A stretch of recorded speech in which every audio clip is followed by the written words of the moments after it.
امام جعفر صادق علیہ السلام نے فرمایا 13 رجب کے دن اللہ 70,000 فرشتوں کو زمین کی طرف بھیجتا ہے اور یہ حکم دیتا ہے کہ جو بھی اس رات کو ہاتھوں کو بلند کر کے 27 مرتبہ نعت علی پڑھ کر جو بھی دعا مانگے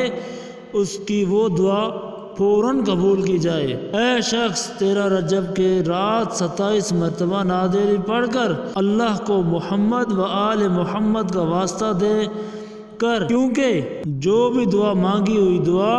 اللہ کبھی رد نہیں کرتا۔ 13 رجب اللہ اپنے گھر سے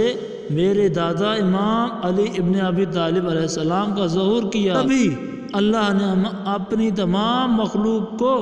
اس رات یہ تحفہ دیا ہے کہ جو بھی 13 رجب کی رات مغرب کی نماز کے بعد ہاتھوں کو بلند کر کے 27 مرتبہ نعت علی پڑھ کر مجھ سے جو بھی دعا مانگے گا میں بغیر کسی حساب کے وہ اسے فوراً عطا کر دوں گا۔ ویڈیو کو لائک کریں، شیئر کریں اور ہمارا چینل پیغام نجات کو ضرور سبسکرائب کریں۔